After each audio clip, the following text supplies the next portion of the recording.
Bonjour, je suis Pascal Bussy, j'ai une formation un petit peu atypique pour ce que je fais depuis déjà longtemps, puisque j'ai fait un DEA d'économie et de sociologie rurale. Donc c'était une époque dans les années 70 où je voulais m'orienter sur travailler dans un parc national, enfin ce genre de choses qui était un petit peu au goût du jour à l'époque.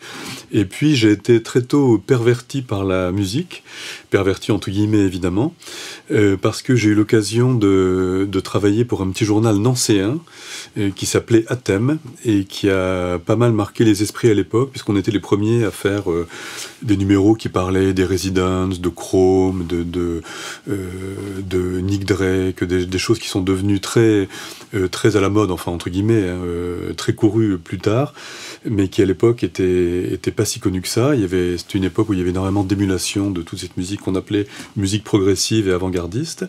Donc j'ai commencé à écrire dans ce petit journal qui était vraiment à l'époque un fanzine, hein, comme on ne dit plus aujourd'hui. Aujourd'hui il y a des webzines, mais à l'époque c'était vraiment un fanzine papier, et qui a fait une quinzaine de numéros. Et puis après j'ai pris tellement de plaisir à faire ça que j'ai embrassé la carrière modeste, mais quand même pendant 15 ou 20 ans de journaliste.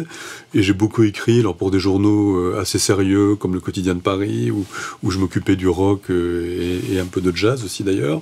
Et puis des journaux comme Stéréoplay, j'ai fait des petites incursions aussi à Best ou Matin de Paris, enfin bon, à pas mal de journaux.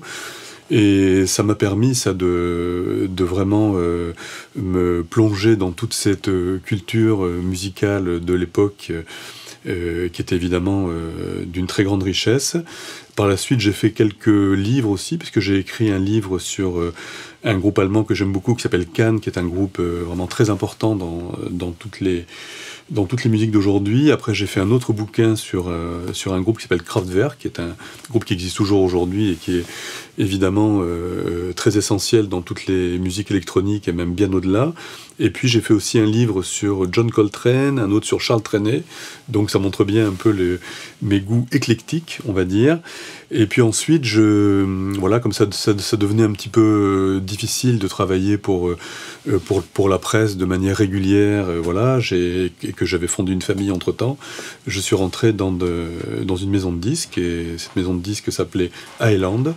J'ai travaillé pendant 3-4 ans comme ça chez Island France. Enfin, c'était la succursale française, la filiale française de cette fameuse maison anglaise, anglo-jamaïcaine pour être précis. Et là, j'ai beaucoup travaillé aussi sur des choses très diverses, m'occupant du dernier album de U2 qui à l'époque était Artung Baby, travaillant sur Boucherie Productions, qui était en licence chez Island à l'époque, m'occupant de réédition de reggae. Donc tout ça a été également très riche. Et puis ensuite j'ai eu l'occasion de rentrer chez Warner, où je me suis occupé où j'ai fondé en fait le département de jazz.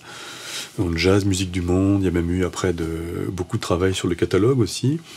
Et puis ensuite je suis rentré il y a une petite dizaine d'années chez Harmonia Mundi, où je m'occupe aujourd'hui d'un label jazz et d'un label musique du monde, tout en faisant un peu d'autres choses. Et j'ai développé entre-temps une activité de conférence musicale.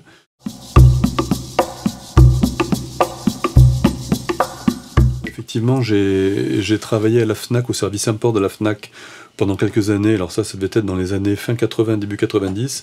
Et c'était une expérience très intéressante parce que je travaillais en fait au service import de la FNAC, et je m'occupais de vendre aux acheteurs des FNAC les nouveautés qui sortaient aux États-Unis, en Angleterre. C'était l'époque où on était extrêmement friand de tout ce qui s'appelait l'import, hein, il y avait un véritable mythe autour des imports. Il fallait avoir les disques avant qu'ils soient pressés ou distribués en France. Et parmi les très grands souvenirs que j'ai de cette époque, c'est d'avoir été avec des vendeurs de la FNAC dans les stocks de Rough Trade à Londres, de Caroline à Londres aussi, dans des grosses boîtes aussi d'import-export en Allemagne, aux Pays-Bas. Et là c'était vraiment c'était assez magique, parce qu'on arrivait dans des stocks où il y avait des références connues et pas connues, enfin des choses quelquefois très mystérieuses, des choses assez rares. Et donc les vendeurs qu'on amenait là étaient vraiment dans une sorte de caverne d'Ali Baba, et on rentrait à Paris avec des souvenirs de pochettes plein l'esprit, plein les oreilles, plein les yeux. Et les colis arrivaient après, évidemment, et trouvaient leur chemin auprès des passionnés. Et puis effectivement, j'ai monté un petit label aussi qui s'appelait Tagomago, qui était un label de cassettes. Il y a eu quelques disques aussi. C'était l'époque, dans les années 80, où il y avait une énorme émulation de tous les labels indépendants. Et j'ai eu l'occasion de monter ce label où il s'agissait de faire, en fait, moi je m'étais fixé comme but, en fait, de faire des éditions très limitées et un peu spéciales sur des groupes comme Ayla Singaza en Angleterre, le saxophoniste Lol Coxhill, Albert Marker, This Hit, un groupe d'avant-garde anglais. Enfin, c'était des choses qui sortaient sur cassette dans des éditions limitées, quelquefois à 500 ou 1000 exemplaires.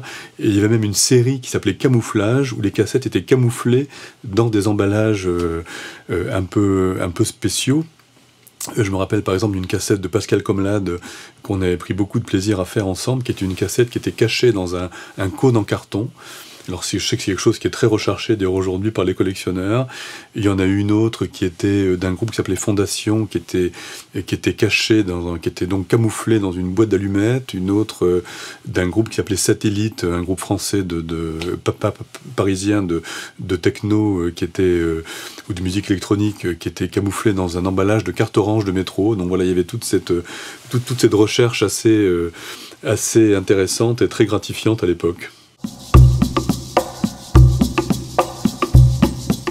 Ah bon, on est en plein aujourd'hui dans ce retour à l'objet, surtout qu'effectivement la musique a eu tendance depuis une dizaine d'années à se dématérialiser, mais la grande réaction par rapport à ça, c'est qu'on revient effectivement aujourd'hui à des productions peut-être en nombre un peu plus réduit, en tirage un peu plus réduit qu'autrefois, mais qui retrouve bien effectivement ce rapport à l'objet, alors que ce soit du CD ou du vinyle d'ailleurs, puisque le vinyle revient, et ce n'est pas qu'une mode, c'est un fait absolument attesté aujourd'hui, et on revient à ça avec effectivement un rapport à l'objet qui est assez proche de ce que les bibliophiles peuvent avoir, par exemple en littérature ou dans le livre.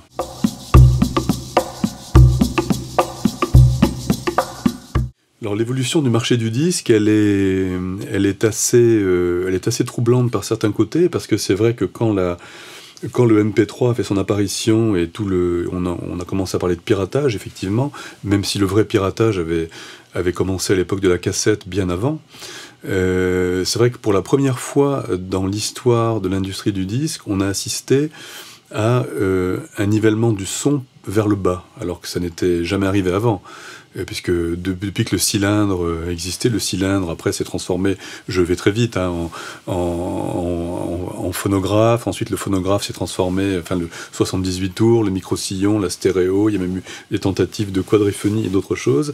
Mais c'est vrai qu'avec le MP3, c'est la première fois qu'on allait plus vers un mieux du son, mais qu'on allait vers quelque chose qui était plus mauvais. Donc c'est quelque chose qui était quand même assez déroutant pour les amateurs et pour les mélomanes, au sens noble du terme. Et aujourd'hui, je crois qu'on revient justement à ça. Alors c'est vrai que ce qui est très différent aujourd'hui, c'est que l'industrie a beaucoup changé. On est comme dans une industrie qui a perdu à peu près 60%, voire 70%, de sa valeur en termes de chiffre d'affaires depuis 15 ans. Donc c'est quelque chose qui est quasiment très proche de ce qui s'est passé pour la photo dans le passage de la photographie argentique à la photographie numérique. Donc c'est quelque chose quand même qui est très violent, ça. Mais aujourd'hui, il y a quand même beaucoup de parades. Je crois que c'est très réconfortant de voir qu'il y a beaucoup de musiciens, beaucoup de petits labels qui se reforment aussi, qui se recréent, et qui ont pour but justement de revenir à un maître étalon du son et de la créativité qui soit très proche de ce qui pouvait se faire dans les années justement 70 ou 80 ou 60, donc quelque chose qui est en rapport avec une qualité vraiment à tous les niveaux. Donc on est plutôt aujourd'hui sur une phase, je trouve, assez positive, et au niveau de la créativité, en tout cas ça c'est indéniable, parce qu'il y a une créativité au niveau musical dans tous les domaines, rock, jazz, musique contemporaine, musique classique, musique électronique, etc., qui n'a jamais été aussi forte. Les derniers disques qui m'ont frappé récemment, le premier d'entre eux, c'est le dernier, je pense qu'il faut plutôt dire mini-album que EP, de ce musicien anglais Aphex Twin, qui a déjà fait parler de lui depuis assez longtemps, mais là qui, après une grande période de silence, revient avec un projet très innovant, où en fait il pilote avec un logiciel qu'il a dû inventer dans le secret de son home studio, où il pilote des instruments acoustiques, évidemment en y mêlant des teintes et des couleurs électroniques. C'est quelque chose qui justement qui a à voir avec une espèce de trance moderne très intéressante. J'écoute aussi dans le même genre de choses, parce que j'essaie de suivre un peu ce qui se passe dans tous ces courants de nouvelle musique électronique européenne, un label norvégien qui s'appelle Ubro.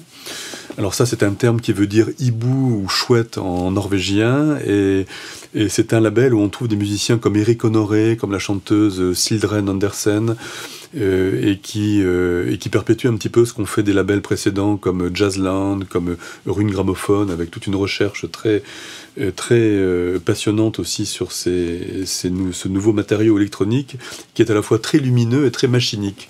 Et ça, c'est quelque chose qui est évidemment passionnant aussi.